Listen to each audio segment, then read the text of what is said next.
if you are normal at all, and I don't mean too normal because that's boring, but if you're normal, and you might be one of the many, many people who have asked me about this, wondering how to deal with this time of year, with the holiday season, with Christmas, when it comes to your diet and your eating and your health, and how do you manage that? How do you keep focused on what you're supposed to be doing and stay healthy?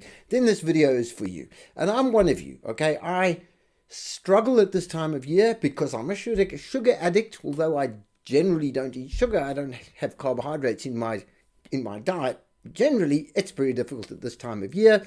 There are social things, there are family things, we weaken, okay? So I want to start off by saying, remember, it took you decades of bad eating to get fat and unhealthy and sick, and it's not going to take you one day to mess it all up, okay? Or even a week.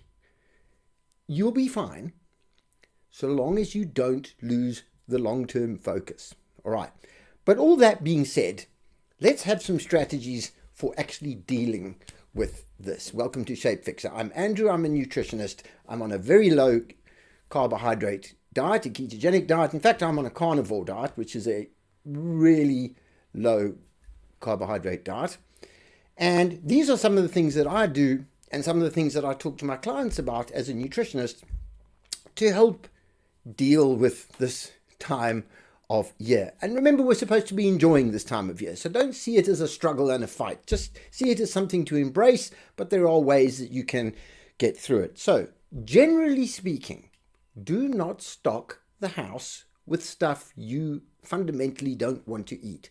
Okay, so don't fill your house with bread and cakes and cookies and alcohol for other people. Stock your house for what you want to eat, so that when you are tempted, it's not always so easy to just do it, because you'd have to go out and buy it, and then you might not bother. I understand if you're sharing a house with other people, but what I'm saying is make sure that the stuff you do want is in the house. Okay, that's one thing. If drinking is an issue for you and you don't want to be pressured into drinking because you've tried to cut back or cut down or cut out alcohol, remember the alcohol-free option. So there is that. Make sure it's in the house. Stick to your exercise routine. Make sure that through this season, weather permitting, obviously, you do everything you can to keep your exercise habit. So even if your eating part of your program is suffering a little bit, the other parts of it, like getting to sleep on time, getting your exercise, at least you can maintain those. Don't drop all the balls in one go. And work on your mindset. Understand that this is a long-term thing. This is a lifestyle. Okay? You can break it. You can cheat. It's okay now and again. And it's okay because it's understandable and it's that time of year. And don't beat yourself up about it. But keep focused and understand what it is that you're trying to do. And don't just give up. Because you had a bad day or a cheat day or a party, you don't then throw it out of the window. It doesn't mean you've destroyed the whole thing, okay? Your project is still going, right? How about specifics? Like say you're going to a Christmas party and you know what's going to happen. Okay, there are things you can do beforehand to prepare yourself better to be able to cope with the food that you're going to eat, with the temptation, with what's going to do to your metabolism. And there are things you can do afterwards, the next day, to get you back on track more quickly. So let's talk about some of those things. I'm going to give you 4 things that you can do beforehand. The first one is about 20 minutes before you go and eat, have a glass of water with some lemon juice in it. That will fill your stomach up a little bit. The acid will activate your stomach acids and your digestive juices. And what you do eat, you will get more goodness out of it and it will enhance your digestion. I would say even before that, maybe 2 hours before that, this is now strategy number 2, is get some exercise. If you can work out a way of exercising a couple of hours before that cheat meal, and I mean intense exercise, so it doesn't have to be long.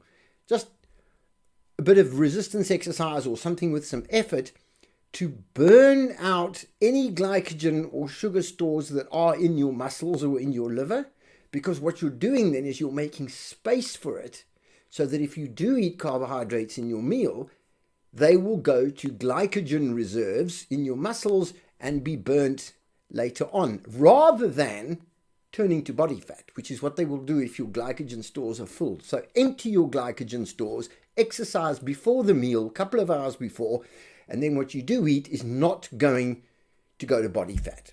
You'll put on a bit of weight because you will restore your glycogen, and glycogen sucks up water, but it's just water weight, so you'll burn it off again. Right, exercise beforehand.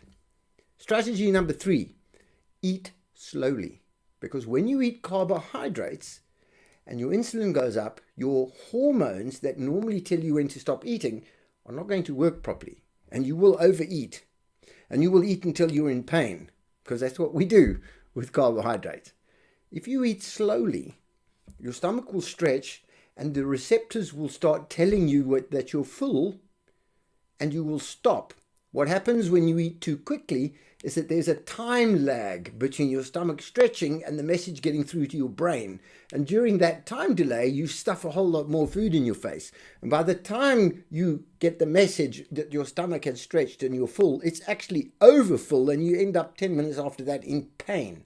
Okay, so just eat slowly, pace yourself, have a little break until you feel that your stomach is full.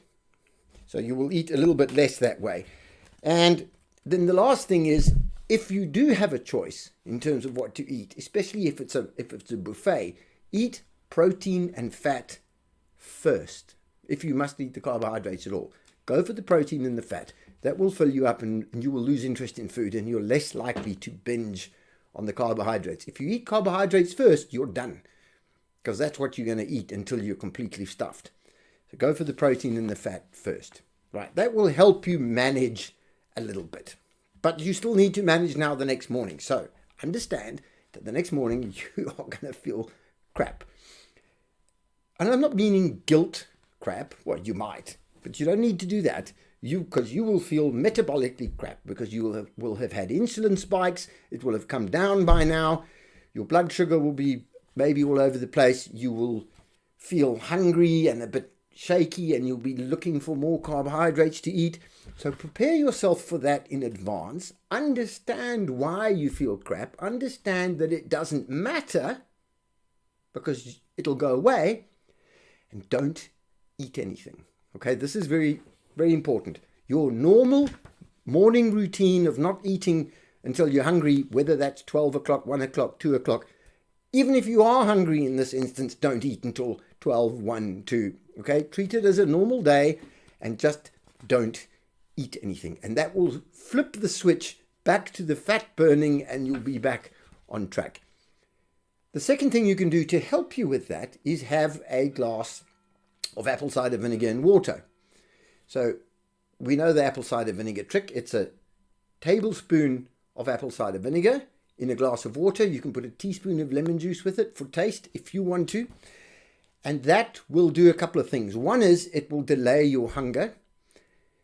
Secondly, it will actually aid the fat burning process. It actually does help you start burning off fat, or switching back to fat burning away from the sugar burning from the rubbish meal that you had the night before.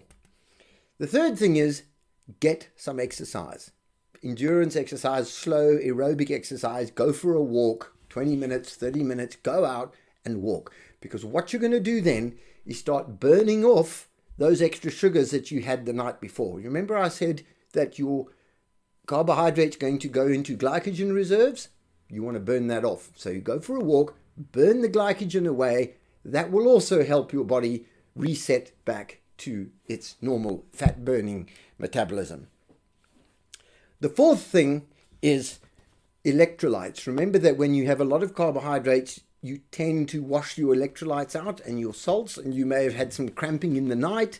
So it's probably an idea actually to have had some salts or electrolytes before you even went to bed. But certainly in the morning, I would say have a little supplement of electrolytes. So you get a bit of magnesium, potassium, sodium chloride, normal table salt just to get your salts back in balance. And then there is the fifth tactic of the 4. Okay, I don't know how that happened. It's a bonus one. Forgive yourself. Okay, you're fine, you're human, you're normal, and I don't mean that in a boring, insulting way. We all do it. It's okay. Okay, it's fine. You did it, you planned it, you managed it, you're getting yourself back on track. Don't have a guilt trip about it. It's absolutely fine. You're not going to get diabetes because you had one meal with pasta in it. Okay, you're not going to get obese and get heart disease because you had a glass of wine last night. As long as it's managed and it's not the regular, normal lifestyle like it used to be back in the old days, you'll be absolutely fine. So I hope this helps you get through the holiday season. Have a wonderful holiday season and a very Merry Christmas to those of you who celebrate Christmas. Have a lovely time. Spend as much time as you can with people around you, the people that you love. And most importantly, make sure you keep loving yourself and don't punish yourself for breaking your diet or your habits, because all it is a little glitch and it's absolutely fine. Please subscribe to our channel so that you don't miss our videos. And thank you very much for watching this one, and share this one. In fact, bookmark it so that when you get to a party, you can watch it again to remind yourself of the strategies that you can use to help you get through it.